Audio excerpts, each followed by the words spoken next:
Welcome to Learn or Be Learned. This is the podcast show where I read books and share how you can apply it to your life. And, like a true anthropologist, I dig up stories on what people are up to and how that can impact you as well. I'm your host, Shiva Danashekar. This is episode 13, and let's talk. Okay, so I'm here with Kenzie Gibbs. How you doing, Kenzie? Good, how are you? I'm good. So we caught up a little bit earlier, and I think you should tell a little bit about what you've been up to, what you used to do, stuff like that. Yeah, for sure. So in May, I graduated from the University of Arkansas with my Bachelor's of Arts in Psychology. I was pre-nursing, but we had a little switcheroo. During my time at the University of Arkansas, I went to Padre Allied and got my certified phlebotomy technician to start working. And then after I graduated, I got my registered behavioral technician license. And now I work with autistic children at the AIM clinic and provide them with therapy every day. Wow, that's awesome. Yeah, it was a big switch for sure. Yeah, when did you start? I started in October, so not that long ago. Okay, and has it been affected ever since the pandemic?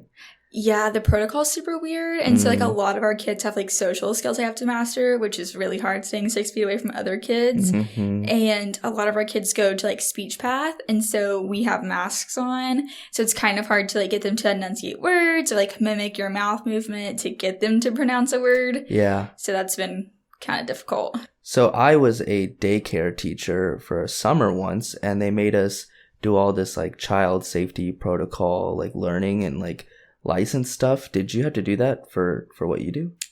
Kind of. So with my degree, I really knew all the stuff I need to know. Okay. But we had to do 40 hours of on-the-job training, which was a bunch of computer stuff. Okay. Which is basically getting familiar with terminology and behavior plans and just all the things that you need to know. I already knew this, so passing the test was quite easy because I spent 4 years doing it. But you also have shadowing and you learn how to do table time with the kiddos. So that was really helpful. But, again, yeah, it wasn't anything new for me, I guess. Yeah. You said you switched. Yeah. So how did that happen? Switch my careers, yeah, for the most part.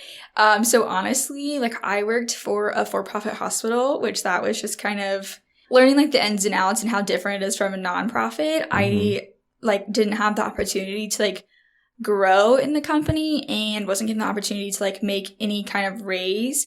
And with my degree, I was kind of just I spent 4 years. I spent so much money. I'm going to need a pay raise, basically, is what it boiled down to. And I love the hospital environment and I really want to go back to it. At the end of the day, you have to make, more money. And that's just being with, RBT was where it was going to be at. Correct me if I'm wrong, right? I think you went in wanting to be a physician, and then you switched to nursing. So I went in nursing. Okay, you went straight in nursing. Yeah. Okay, so you went in nursing, and then you were not for me. Why is that? Why? What specifically helped you realize this one's not for me? So I actually shadowed some nurses. My older sister and one of my high school friends' moms. We kind of just watched what she did, and this sounds really bad, but I'm a natural leader, and so watching the nurse, they weren't lowest on the totem pole by any means, but it was a lot more paperwork than I thought it was going to be, a lot more charting, a lot more just doing direct orders from the doctor. And just growing up, I've always been the one to want to tell people what to do. And that sounds really bad, but I don't think so. It sounds like you want to lead, and nurses are more kind of assistants a little bit. Right. And just, and working at the hospital too, I kind of just was evaluating my environment and, just the nurses, it's not even the nurses, I would say. It's just the environment that they're put in. It was just the connotation that I was getting from what their conversations were. It just wasn't a healthy work environment or a profession that I would want to go into, because the nurses live at the hospitals with COVID. It's 7 to 1 nurse or 5 to 1 nurse. And that's crazy because, you're solely responsible for them. And I was I don't think nursing's for me particularly. Yeah, I know what you're talking about. The whole power dynamic thing is kind of insane. I remember my freshman year, I job shadowed a physician to, see what the scene was like. And it was a weird experience because I had to eat lunch in the break room with the nurses. And there was this weird dichotomy, even though the doctor, at least in front of me, I couldn't see what was happening, but I could hear it all. So it was weird hearing this whole power struggling dynamic between nurses and doctors. And I don't know the full extent of that, but it looks like you got like more of a immersed experience, right? Yeah, I think there's a huge disconnect, I think, too, because I mean, like, nurses are also spread thin, but so are doctors, because it's, 3 doctors for an entire ER. And, just as much as the nurses, like, the doctors, they do all the ordering, they see all the patients, they, have to stop everything when there's a code, which are the nurses too, but, like, it's just so much disconnect. I feel like, this is totally just, like, me observing, but some doctors and physician assistants to be more hands-on with their patients. I feel like it's kind of like, go in, assess them, oh, okay, like, hey, nurse, do all this stuff, get these labs, which, that's fine and all. But then it's just like the doctor pokes back and is like, oh, this is what's wrong. Might see you before I discharge you, might not. Yeah. And, like, it's super, like, yeah, they do have more authority than they should, but, like, I feel like patient interaction is, like, super low on that end. And 9 times out of 10, I go into a room when I was in the hospital, and it was just a nurse. Or there was nobody. And then I go in to draw blood. They'd be like, oh, can you do this? Or, oh, can you get that? Or, can you tell my doctor? And I'm like, I can, but at the same time, like, coming from me, it's not going to mean a whole lot. Yeah. It's this whole, like, power struggle thing. Yeah. It has so many levels to it, too, right? You got residency doctors who have their own weird power dynamic thing, which, like, they don't really understand where their puzzle fits in the whole piece. You got volunteers, you got interns, like, and I know this slightly because that same summer, I volunteered at Mercy Hospital, and I thought, as a college student, they would give me at least a little bit of, like, something to learn, but they were like, you're basically water boy, and I just gave water to patients, which was nice. Like, I got to talk to people, but, like, I didn't see anything that happened. That was not, like, a beneficial experience for me, and it was very easily, like, and I know they need people to do that stuff, but it's kind of like, nobody else wanted to do it. So the grunt work goes down the line until, they find someone to do it. It's all the hierarchy for sure. I think the only beneficial thing of, like, working in the hospital I worked at is, like, I was super communicative, like, with what I wanted to do with my life. So, like, everyone kind of knew I wanted to be a PA, which I think helped me because I did learn a lot just because they all knew. So, like, if I was going to ask a question after a code was over, they would answer it. Or, there were a couple times where I stopped in and did CPR and helped a nurse out. And, like, other techs at the hospital don't do that necessarily because, they're there for blood and that's what they do. And that's totally fine. That's what they're there for. I was just appreciative that, like, they did, like, on a level respect what I wanted to do. But I also think that respect goes into the power dynamic because there is an imbalance of that between, CNAs, CPTs, RNs, doctors, and, like, it just plays in again to, the hierarchy, the respect, the power dynamic, the whole shebang. And don't even get me started on administration. No, I think you have a point, right, with this whole respect idea. Sometimes it's like a gut intuitive feeling where you're like, I don't feel like they're respecting me. Like, it's one thing to understand the hierarchy and where you stand and, like, okay, well, I have to listen to that order. There's another where you're like, I don't feel like that was respectful. Yeah, absolutely. And I feel like that happens. And maybe because it's such a fast-paced environment, but I think people really neglect, like, the whole respect aspect sometimes. Yeah, absolutely. Especially with other departments coming in, and we don't necessarily have, like, a teaching hospital, but there are interns and residents and stuff. And they just, like, don't bother to get to know anybody. And so, like, the doctors that are there know people, and they kind of just, like, bark orders, like, the interns and stuff, because they don't know anybody. And, like, when I first started, like, nobody called me by my name. Like, I clearly have a badge on. They're like, oh, phlebotomist, or, oh, lab, or, and I'm like, oh, yeah, my name's Kenzie. Like, you can call me Kenzie. That's fine. Like, I'm not just going to be like, hey, nurse, snap, snap. I'm going to be like, oh, hey, so-and-so, can I help you with this, or can you help me? And I feel like it even just starts there, because if you start at a place, no matter where it is, like, if you don't get the respect, like, just initially, like, just calling somebody their name, you know what I mean? Like, it just confounds on that one thing, and it just kind of spirals, and it really depends on your attitude as well. It's like that. You ever heard of that Harvard study, or no, it was a Stanford study where they did the prison experiment? Yes. Oh my gosh. Where there was that power totally get that one. Yeah, that power struggle of, I guess, for people that are listening, it's basically, long story short, they got college students, some were prisoners, some were prison guards. And then within like very quickly, soon everyone adopted their roles just naturally. And there was like this huge like power struggle. They had to shut it down. Yeah, because it was getting intense. They were like beating up the prisoners. It was, and like they knew it, like, it was not really their job. It wasn't real. Yeah. But psychologically it was power is very quick. Like, to get to especially the ones who are in power. No, very true. Absolutely. And I guess we can even parallel that whole, hierarchy to what we experienced in college, because that had some parallel. It's kind of interesting because you go into college. I never heard of a single person talk about this hierarchy of power and this feeling of being subordinate, but not like, somewhat not respected by some. I wouldn't generalize to everybody, but do you have any experiences like that? Yeah, I definitely feel like as freshmen, you're kind of like herded almost, because we had orientation and it was like so many people. And you go in, I remember like going through orientation, like at the very end, it was like, oh, let's make your schedule. There were at least 60 kids in this one area on computers trying to pick their schedule. There was like maybe 3 or 4 people in there trying to help you. Mm-hmm. First of all, I have no idea what I'm doing. Mm-hmm. Nobody's helping me. And like, let me tell you, if you're on a degree track and you mess up your first semester, mm-hmm. you have just, screwed yourself over for the next semester. Mm-hmm. And it's literally a snowball. And it was like really hard to, even talk to somebody or get an email returned mm-hmm. when you need something. And when I was switching my major, it was like horrible. Like I basically went in. So, like, if you're pre-nursing, you have, like, a nursing advisor, and they'll advise you, like, oh, like, you need this to bolster your mm-hmm. GPA, whatever. Well, I went into mine, like, mid-second semester, mind you, freshman year. Hello, I don't know what I'm doing. Mm-hmm. I'm trying to relearn all this stuff. And she basically was like, yeah, you're not smart enough for this program. Like, you're not going to get in. And I was like, okay, well, I just got here. Like, I'm trying to figure out what I'm doing. Like, first-generation college student. Nobody's here to help me. Nobody's returning my emails. Like, hello. And mm-hmm. she was just like, yeah, you might want to like revisit. And so honestly, I was like so discouraged. I was like, no, peace out. Like, I'm not doing this.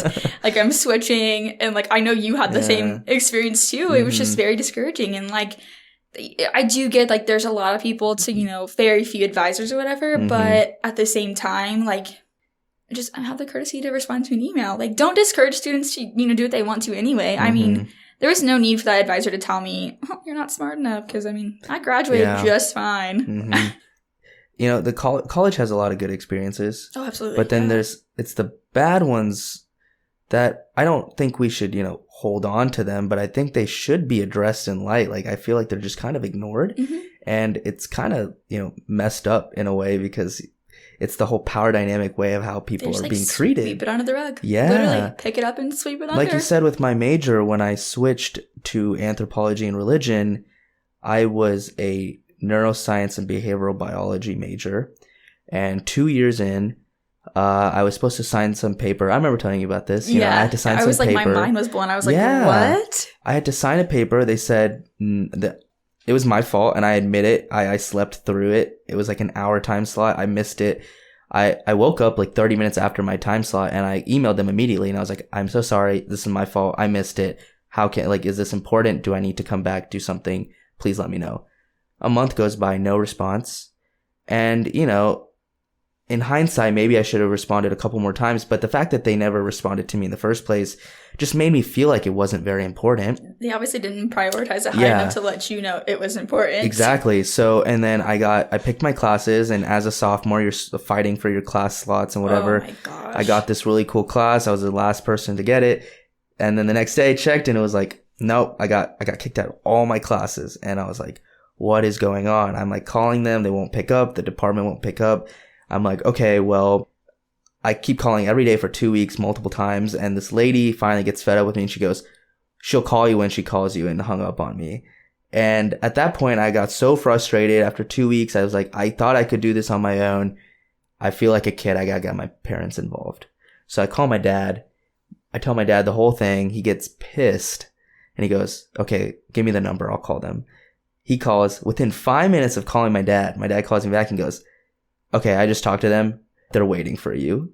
And I was like, you're kidding. Like, I wait. That's power. Like, it's all about the power dynamic. Like, you literally had to get your dad involved. And like, that's so sad because you're an adult and like, you're paying all this money to college and it's your responsibility. It's your education, and like, nobody will talk to you. And then as soon as you pull the authority figure, the person like right above you, they're like, oh, we're so sorry. Oh my gosh, how did this ever happen? You're like, really? Like, I've been sitting here on my butt for the past month and a half waiting for you. And like, you made me call my dad. Really, that's what you're going to have me do.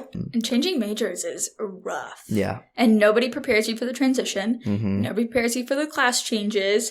And I think I was so unprepared for it because I didn't realize how big the psychology department is. Mm-hmm. And, like, getting into those classes, like, I had to fill out so many overrides to graduate on time. Mm-hmm. Because they were like, oh, well, you know, somebody registered for you. And I was like, look, I literally can't graduate without this one credit. Like, you're going to have to put me in it.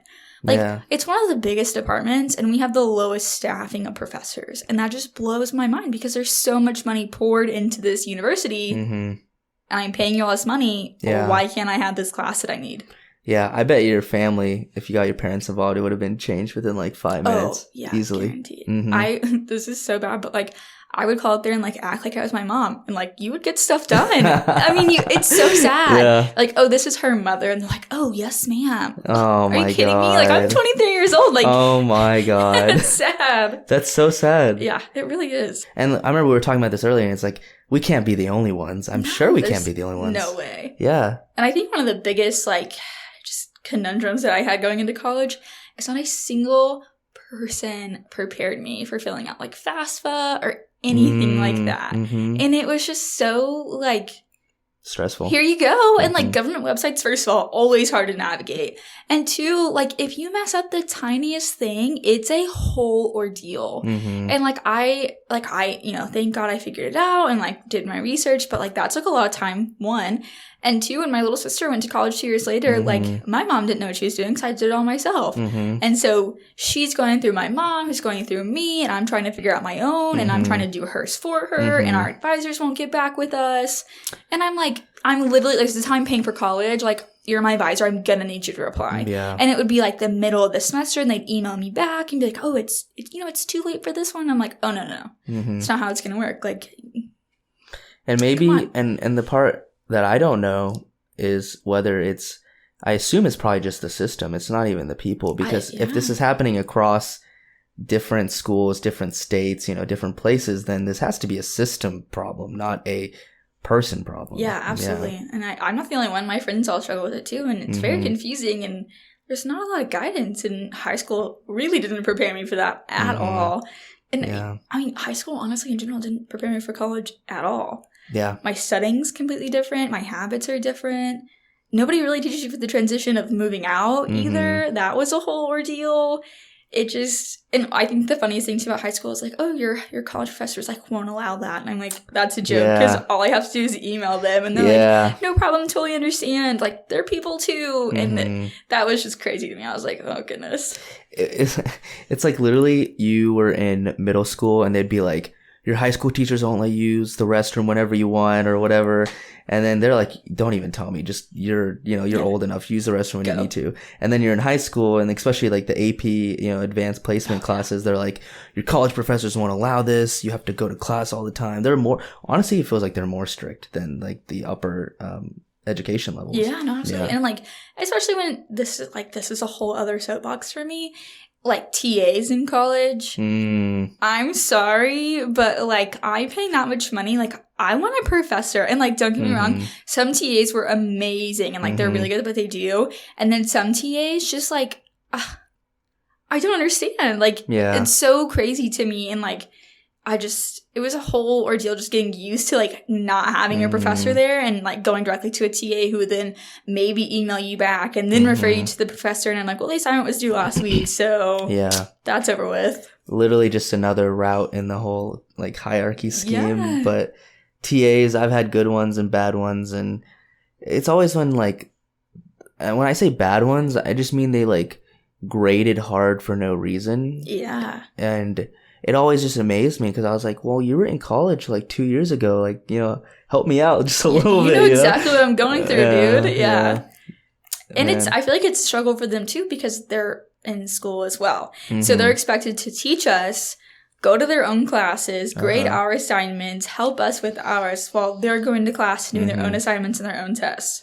The whole system. It's like a system issue. Yeah, absolutely. And like, I understand professors are overwhelmed. Like, don't get me wrong, they have their own lives, but like, so does everybody else. And I don't think people understand that. Like, I think professors in colleges think that, like, your life is college and just school. And, you know, granted, like, it should be in the majority of school, but, like, you're growing as a person. You're transitioning into living on your own. You're growing your social life. And, like, there's so many just things that nobody prepares you for ever, ever. I was surprised every year I went to college about something, some class, some professor, some TA, living arrangements, What would be some things that you would do differently, or what would have helped you out if you had known, like, let's say, like, someone that's listening to this who's like, well, shit, some of this sounds kind of bad, so what advice would you give someone that is just going into college and like has to deal with this whole dynamic differences, having to learn stuff on their own, etc.?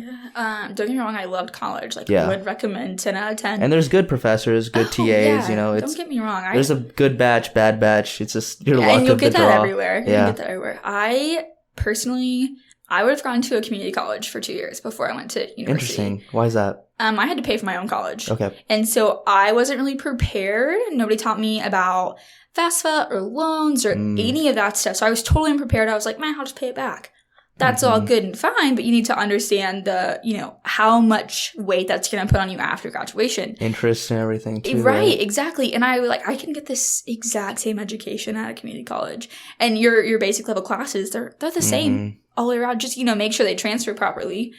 I would definitely say do your research on your FAFSA before your FAFSA is due, because I can't tell you how many times I had to get an extra form signed, had to email the IRS, had to do whatever because my parents weren't any help. So definitely be prepared for that.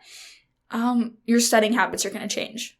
Oh, yeah. That was a big one. Yeah. And you're going to have to figure it out. I'm a note taker, so I had to write everything down. So you're going to have to plan for that. And I think too, one of the things I struggle with, because I have FOMO so bad that I always have, is really putting yourself, holding yourself to the standard of you have to study, and then you can do that. It's like an if then.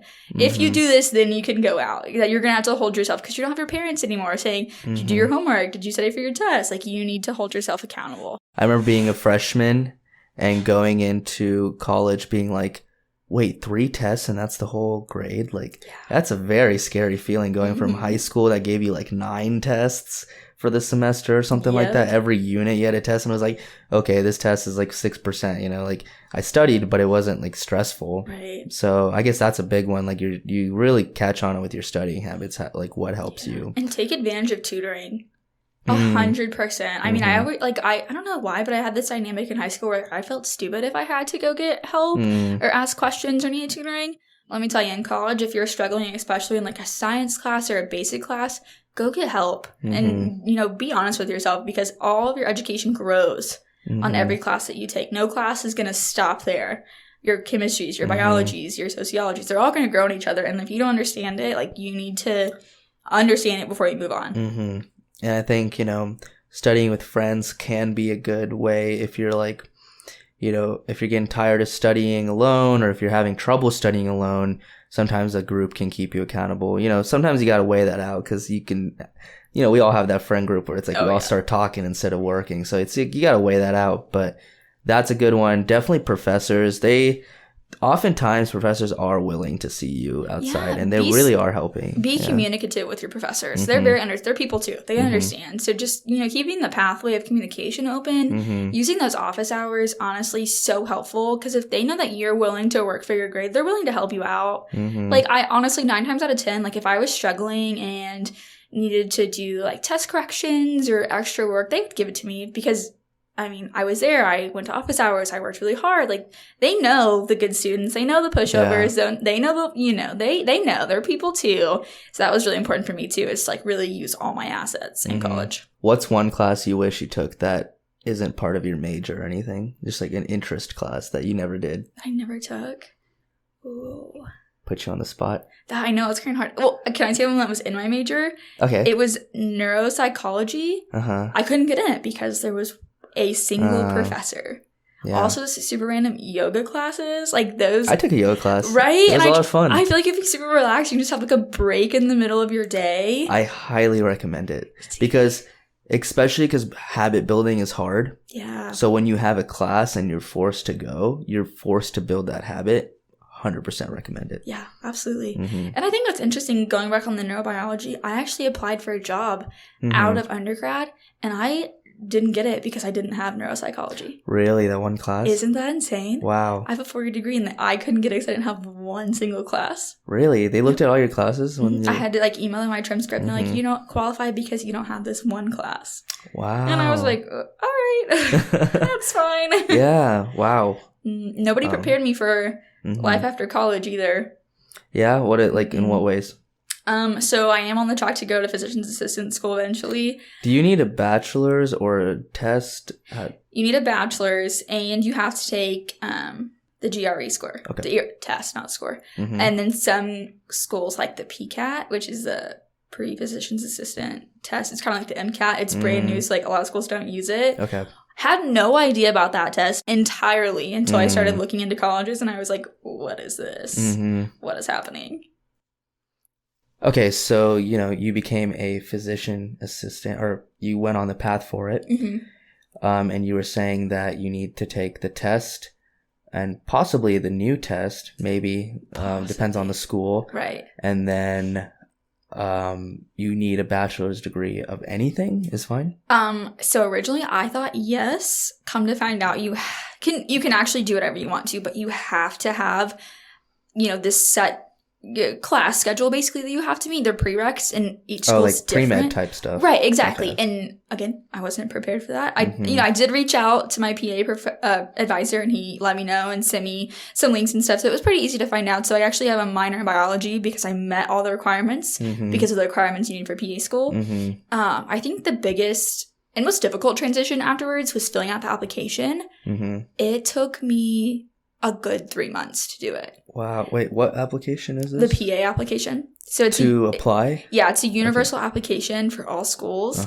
And it's it's like 4 sections, your demographics. You have to write a personal statement, which to me was 100% different than what I thought it was going to be. And what do you mean? So it's a personal statement. It's like a time that impacted your life that you knew that you wanted to be a PA. And I was like, I don't know. Yeah. And so I started researching it and like asking the PA that I was shadowing. And it's literally like this one moment in your life that just like changed your course. And like mine was my little sister got super sick. And so I started with that. And then you have to preface like what led you there, why you want to be it, the difference between a doctor, which do your research because they are very particular about that. So that took a while. You have to have 3 letters of recommendation. You need shadowing hours. You need boatloads of clinical hours. Patient contact hours. Were you able to carry on any of the stuff you got from nursing or someone who would get stuff from pre-med? Could they carry over any of that? Yeah, absolutely. Okay. So a lot of things correlate. I'm very thankful I switched, when I did. But pre-med, pre-dental, I would say. A lot of it, it's Chem 1, Chem 2, OChem. Yeah. Higher level biology classes. So any kind of science major is going to hit those. But definitely be cautious because some of the classes, like some of the schools need calculus or you need physics or you need biochem. So you really have to hound in on which schools you're looking at to get to that. Okay. Yeah. And then now you've officially submitted it? Yep, I've applied. Oh, cross your fingers. When do you find out? Oh, I've already found out a lot. So it's really depressing because acceptance rate first time, straight out of undergrad's like 12 to 20%. Really? So it's pretty low. It's pretty significantly what helps your odds? Your patient contact hours, your letter of recommendation, and who you shadow, and volunteer hours. And this is what blew my mind. I didn't have any volunteer hours because I worked through college, put myself through college. I didn't have time to. I do have a medical paper being published, and that didn't seem to really help me either. What was that on? The treatment of COVID-19 patients with convalescent plasma in relation to antivirals with the Dr. Stephen Hennigan, the ID doctor up here. Wow. So, I mean, that was interesting to me because everyone kind of hyped it up and was like, oh yeah, like, you'll definitely get in. Set. And I'm sitting here like getting rejection letters, which, mind you, is completely normal. And like, everyone does that. And like, nobody normalized for me how many rotations that people go through before they get into PA school. Because I'm sitting here thinking I'm a failure and I'm like, I'm not. That's the norm. But nobody told me that. And I mean, also, it's very discouraging. So like, people aren't going to tell you that. But, I mean, don't be discouraged. You got to keep doing what you're going to do. And keep trying. Keep trying, absolutely. And it is very expensive to apply to these schools. Okay. But keep doing it. Yeah. And it sounds kind of like college apps all over again. You're just applying. Yeah. Yeah. Harder than college apps. Yeah. The same ball game. Yeah, for sure. Okay. But I mean, with all that said, I wouldn't change anything. Yeah. I guess loved college. College was great. It was a great experience, I would say. Yeah, absolutely. I'm really glad though, I think the main point of this talk was to highlight certain things that people don't talk about, because everyone always says, college is great. College is a great time. You do have a lot of work. Like, everyone knows that. So I thought this was a little interesting to talk about, the like the gossip behind like what's not talked about, what's swept under the rug, And I personally loved college, loved every second of it. Mm-hmm. I think it would have just been a smoother transition and a lot easier for me personally to know these things. Mm-hmm. And by no means would I tell people not to go to college. Mm-hmm. I mean, definitely weigh your options, because college is a big commitment, but I loved it. Yeah. I met great people. I learned a lot of amazing things. I figured out what I want to do with my life. It would just been a lot easier for me to have the support or actually know what I was getting into. Mm-hmm. But, even if I did, I still would have done it. Yeah. And even the quote unquote bad or worse times, right, that we were talking about, even those were very helpful, I would say, because it helped me learn how to talk to people, whether that's peers, friends, professors, TAs, whoever. Advocate for yourself. Mm-hmm. Yeah. Whether there's this power dynamic, this disrespect, respect, whatever the dynamic was, it helped me maneuver several different ways to communicate and hold your ground, hold your values, and that's a very, you're walking on eggshells. Yeah. Oh. You have to learn. You have to learn how to. I remember I almost got the CDC position, but COVID, I got canceled because of that. Yeah, yay, right? One of many. But I had 13 back and forth emails with this lady, and it was my bad. I guess, tip to anyone listening, when you email your professors for the first time, you should look up their background, see if they're a doctor or whatever, right? Absolutely. You want to call them by their correct title, because some people do care. It depends. And this lady, I made the mistake. I didn't look, and I kept calling her Miss. But the problem was, I said Miss, got no response, so I thought it was fine. So about 13 emails in, back and forth, after saying Miss 13 times, she sent me a 14th email, and she was a bit angry. I could tell just by reading it. And she goes, at the end, she goes, "And please stop calling me Miss. I'm a doctor." Oh. And I was like, I feel bad, but at the same time, let it be known. Why 13 emails later, right? Yeah. So it's you walk on eggshells, and you got to learn how to deal with that, because you are at the bottom of the ladder. Yeah. And I think too with college, what you said, and just building off that, college shaped me into who I am today. Mm-hmm. High school Kenzie and college Kenzie are two different people. And I loved that, because college opens doors for you that you didn't even know you had. And I think a lot too, you learn some things from your parents, and that is ingrained in who you are. But in college, you really find out who you are and what you believe in, and how to talk to people in the real world, how to communicate with them, and how effectively you can do that, and how important it is too. Very, very important. Because I was very timid and shy, addressing adults. And I literally ran a code and met a PA and straight up was like, "Can I shadow you?" And then it led me to writing a medical paper. So you need to open those doors and use your communication effectively, because it will do wonderful things for you. Exactly. I completely agree. The reason I even got that CDC a while back, I wanted to do Doctors Without Borders at that time. So I actually went to a meeting. I knew a friend whose dad was in charge of admissions, and I was like, this is cool. I got some connections growing, and a lady from the CDC was there.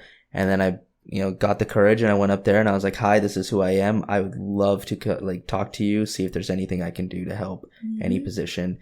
And this was after years of trying, but like you said, you become more confident, independent, stronger as a person. And I genuinely think they appreciate and respect you for, having the courage to go up and talk to them and address them and ask them questions. And I think that's a big thing, because why wouldn't they? You had the balls to go up, introduce yourself as, a nobody for them. They don't know who you are. And you're being like, "Hey, I know who you are. like I would love the chance to just talk to you. Mm-hmm. And again, there's the respect. Exactly. I think like with anything in life, college had its good and bads, and Absolutely. And I know what some life people doesn't. Yeah, exactly. And I know some people listening might not even have the chance to go, or other reasons didn't want to go, but it's just, I guess, a different experience that kind of impacted our lives, I would say. Absolutely. Well, Kenzie, this was great. Like, this was a really fun talk. I appreciate you taking the time to come here. I'm going to say it. I'm so sorry I was late to this. I'm so sorry. I felt so bad. No, I'm going to say it on here so people know I was late. I feel so bad. I'm so sorry. This is a really fun experience. I think a lot of people are going to learn from it. And I'm happy to be a part of it. Awesome. Well, thank you so much. Absolutely. I do feel bad. No, you're fine. That was fun. Yeah? Yeah. I'm glad you enjoyed. I like how it's like banter and there's no like script. You're kind of just like feeding off of each other.